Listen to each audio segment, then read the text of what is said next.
deciding that you're going to focus to develop your skills. The guy was the new owner of a baseball team that was in the basement of the league when he took it over. He went to the pitcher and he said, "What is your best throw?" And he said, "Well, I got a good curveball and I've got a good fastball." And he went on talking about his different throws. He said, "But tell me this, what is your best throw?" He thought for a moment. He said, "I've got a good fastball." He said, "That's all I want you to work on. Nothing else. Just develop your fastball." The next year, they went to the World Series. Most people don't know where their fastball is. Most people go through life never discovering what their talents are. Most people never develop their talents. They have skills and abilities, but if you don't nurture them, if you don't develop them, they will never serve you. Your gifts can take you many places if you develop your gifts. Most of us don't like to do those things that come easy to us. I've always loved to talk to people. I decided, taking this advice, to develop my skills as a speaker.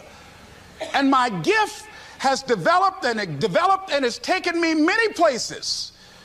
You have something that you brought to the universe. And that if you decide that my life deserves my developing this, what I do well, and becoming the best at it and mastering myself and seeing what I have within me, if you decide to drop your buckets where you are and develop your gifts, I grant you, you'll never ever be without. I grant you that your gifts will take you places that will literally amaze you.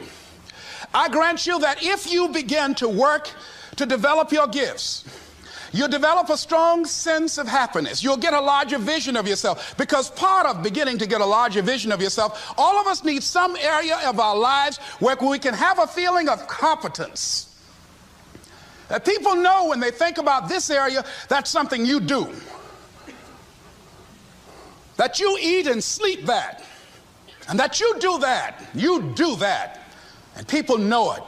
And you know it. And you know that you know this. If you don't know anything else, you know this. Can you tell I know what I'm doing? Oh, hello. You know this. So you've got to work on it. When other folk are having a good time, you've got to have the strength of character to concentrate, to read, to digest information.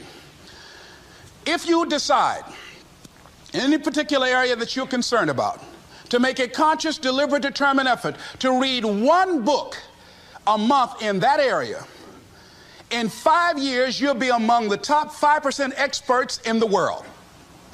I read a minimum of 2 books a week.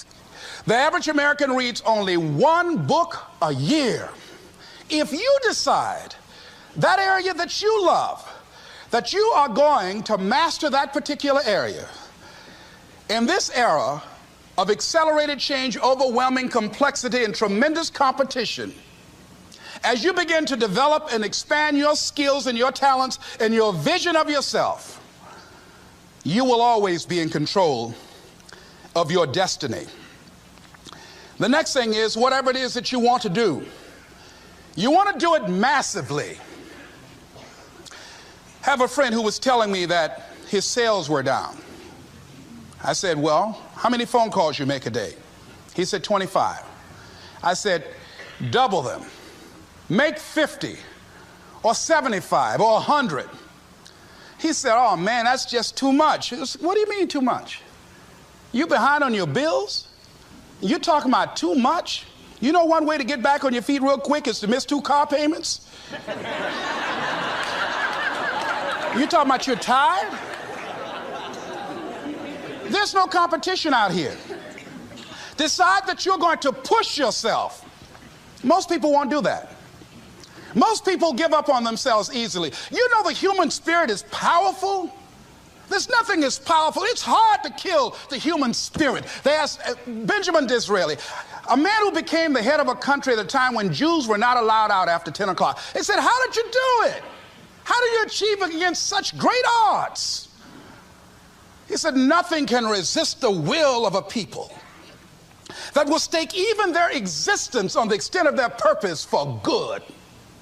That when you have a made-up mind When you decide that you want to do something, I was reading something the other day. He said the power to hold on in spite of everything, the power to endure, this is the winner's quality. The hunger, the ability to face defeat again and again without giving up. This is a winner's quality. You have that quality within you. When you're hungry, you don't care about the facts. You don't care about the odds. Doug Williams played for the Washington Redskins, quarterback. John Elway of the Denver Broncos in the Super Bowl. Everybody was talking about Elway. After the Super Bowl, when Doug Williams made a historic passing game, they asked him, said, how were you able, in spite of all of the negative publicity saying that you couldn't win, how did you do it? He said, I ignored my critics. I just didn't pay any attention to them. I ignored myself because they kept on saying it so much. There were times I doubted whether or not I can do what I needed to do. There's a Doug Williams in everybody here. There's greatness in you. And you've got to learn how to tune out the critics outside and the critic inside. And since I'm going to do this, I'm going to harness my will. And I'm not going to let anything stop me. I deserve this. I'm going to do it until. And this friend, I told him, said, start increasing your calls. I said, I make 100 calls a day. I got a callus in my ear. My ear kind of dark. You can't see it, but it's there.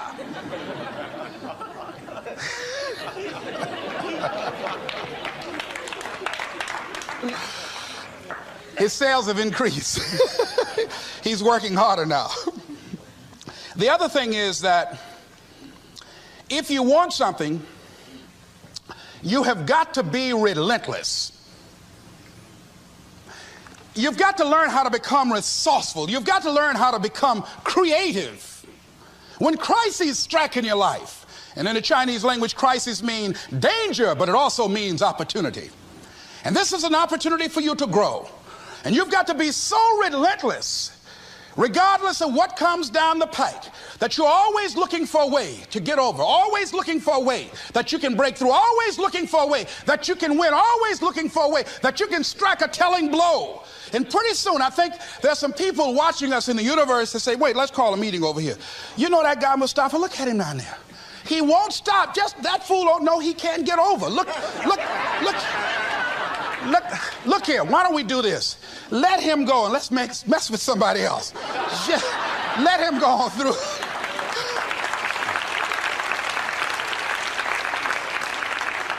Life will just get tired of whipping you sometimes. And just say, just let this one go. I believe this. Now, no one has told me this, but I just kept on kicking. I didn't have sense enough to stop. I was intelligently ignorant. I didn't know what I couldn't do. So I just tried anything. And the fascinating thing about life, because you can't get out of it alive, you might as well have a good time, you know? You might as well have a good time. Live your life with passion, with some drive. I was giving a seminar the other day, and I mentioned that I was going to do some training in August with some young teenagers and take about 100 away to a 2 or 3 day camp and wipe them out. I've been working on this. So after the speech, one of the parents walked up to me and said, Mr. Brown, I'd like for you to do something for my son. He's not motivated.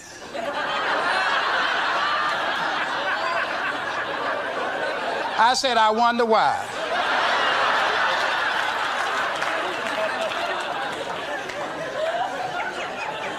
I wonder what's wrong with him. He had no fire whatsoever.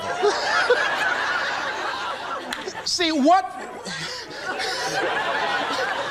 you do speak so loudly, folk can't hear what you're saying. And so if you don't have any fire, you know, you've got to watch the people, the relationships that you develop. Have people of kindred mindsets. If you're around folk who are dead and negative all the time, they will affect you.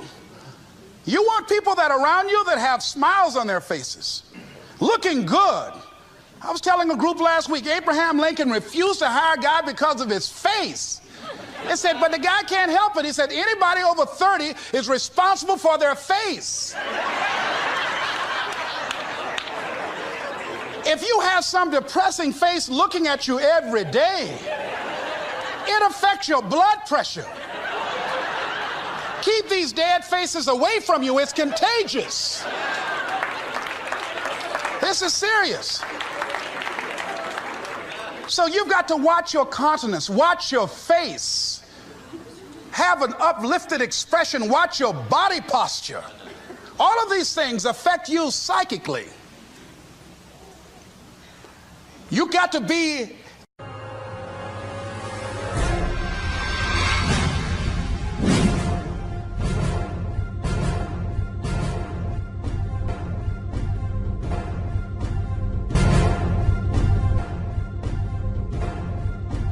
the kind of person that you are fearless. Fearless. Folk leave fearless people alone. There's some people walk through a neighborhood and every dog in the neighborhood would bark at them.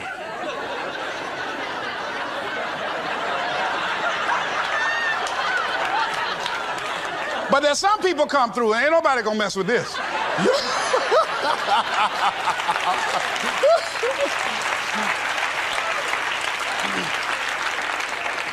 You are unstoppable. And because you are unstoppable, because you've got power that you haven't even begun to use yet, you owe it to yourself to release your brakes. How many of you have the experience of pulling out of your driveway and you mashed on the accelerator and the car was just going, it couldn't move, and you mashed harder and it couldn't move, and then you discovered you had your emergency brakes on. And then you release those emergency brakes and it goes, choo! Have you ever had that experience before? Most of us go through life with our brakes on, holding back, not giving all that we have, not sharing all of ourselves. Most of us go to our graves still holding on rather than releasing it. What are some of those things that keep us from releasing it? Because of past experiences, past defeats, past pain. We look back, well, it didn't work out then. It probably won't work out now. Many people get confused their performances with who they are. I was reading Pat Riley, the coach of the Los Angeles Lakers.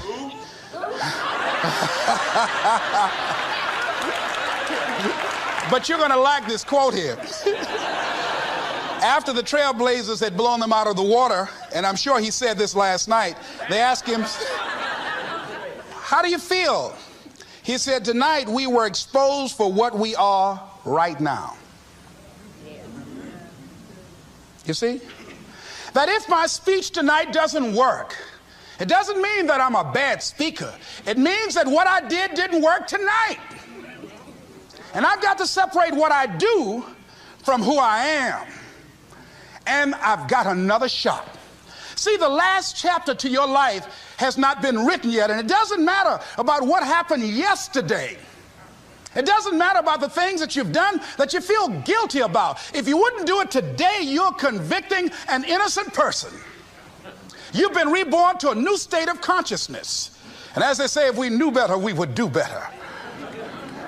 And so you begin to decide, I'm not going to be denied. I remember, and I was telling someone, and they asked me, would you repeat that again? I was interested in going into broadcasting. I'm adopted. And that was my key out.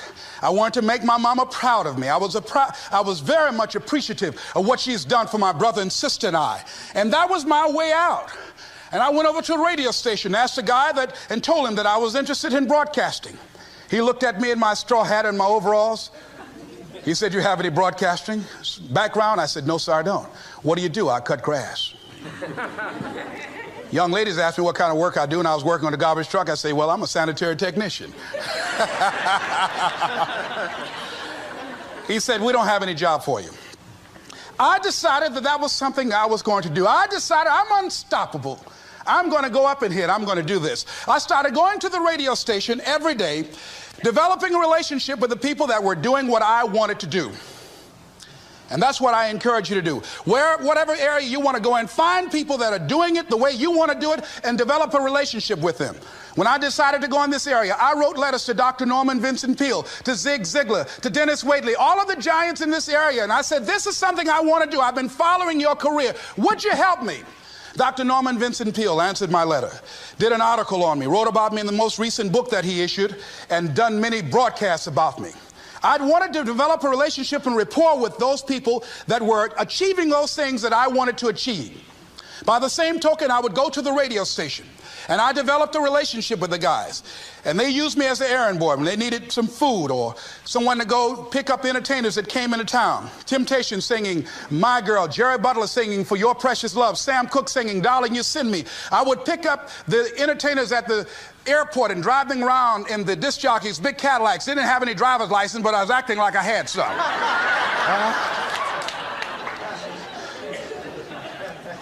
Every day I used to go home and work on my communication skills, developing myself.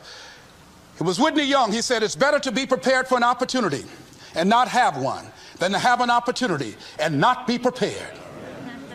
Start working and developing yourself now and prepare yourself for what it is that you want, because you expect to get it. And when the disc jockeys were in the control room, I would go in and watch them and develop a trust level, and they would let me stay, and I would watch and observe them working the controls. When you want something out of life, don't worry about how you're going to get it. How is none of your business. The most difficult thing it is to hold the vision. It's to hold the vision. So there I was at the radio station. A guy was on the air and he started to drink by the name of Rock. I was outside the window looking at him and watching. Hungry and ready, saying, drink, Rock, drink. Pretty soon the phone rang. It was the general manager.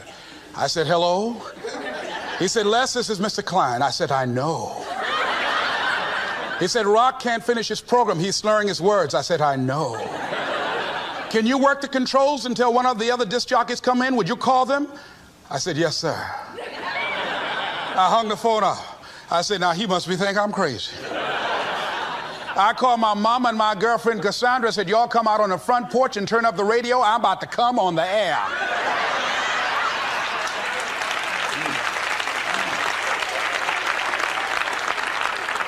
I waited about 15 minutes. I called him back. I said, Mr. Klein, I can't find nobody. He said, well, why don't you go in there and work the controls until they get there? And don't say nothing here. I said, yes, sir. I couldn't wait to sit down at that turntable, Mustafa. I said, look out, this is me, LB, Triple P, Les Brown, your platter playing Papa. There were none before me and there will be none after me. Therefore, that makes me the one and only. Young and single and love to mingle, certified, bona fide, indubitably qualified to bring you satisfaction and a whole lot of action. Look out, baby, I'm your love man. I was hungry.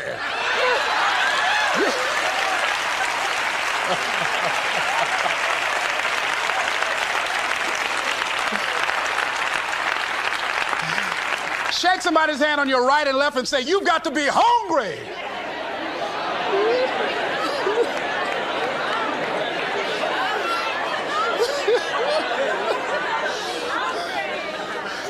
Well, y'all something else. You hear me? You want to be persistent about what it is that you want to achieve.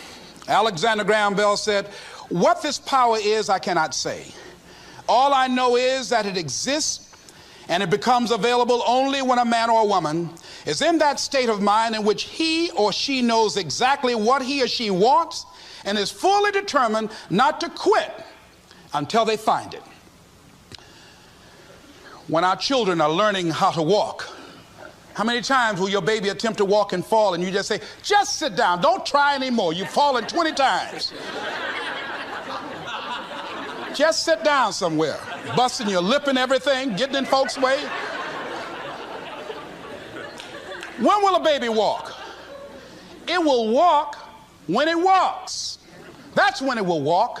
Les, when will you be known nationally as the motivator? I will be known when I'm known. That's when I'll be known. Don't get caught up in, well, I've tried it 4 or 5 times and things didn't work out. If there's something that you want and you're hungry for it, you've got to do whatever is necessary until. And when you give the best you can and that's not enough, you must do what is required. And don't give up on yourself. Don't throw the towel in so quickly. Many people give up on the 1-yard line, where if they have the determination just to keep on knocking. It's a funny thing about life. If you're home one day and someone is knocking on the door and you say, I don't want to be bothered today. And if that person just keep on knocking, say, can you believe that fool's still knocking? Pretty soon you say, what is it? What do you want? And that's how you've got to be about your dream. Some people, well, I guess ain't nobody home. I knocked on the door, but nobody came.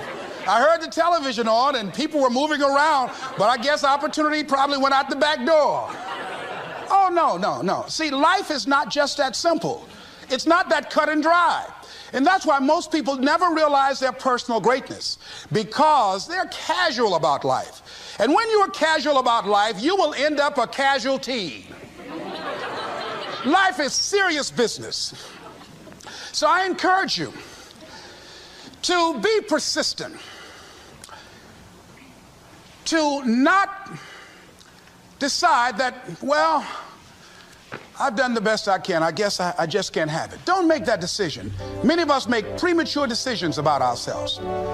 Calvin Coolidge said something, a man who was a president that was not known for his eloquence or making any historical decisions, but something he wrote about persistence. And he says, press on. Nothing can take the place of persistence. Talent will not. The world is full of unsuccessful people with talent. Genius will not. Unrewarded genius is almost a proverb. Education alone will not. The world is full of educated derelicts. Persistence and determination alone are omnipotent. There's a person that is the embodiment of persistence and determination. A person who decided that some time ago that I'm not going to take anything to my grave with me. I'm going to use myself up and I'm going to give and give and give until my last breath. This summer, I'm going to be working for her and with her doing training, teaching young people techniques and strategies on how to manifest their personal greatness, teaching them techniques and strategies that will change them at the subconscious level, changing their value systems, and let them see the major role they can play in society. Let's give Mrs. Rosa Parks a round of applause, if you please.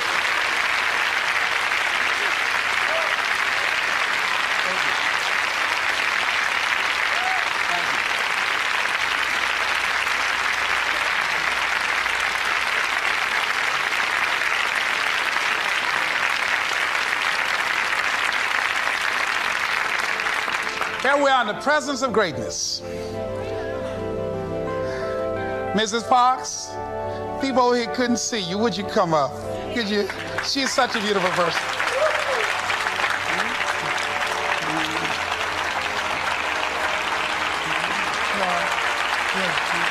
Beautiful person.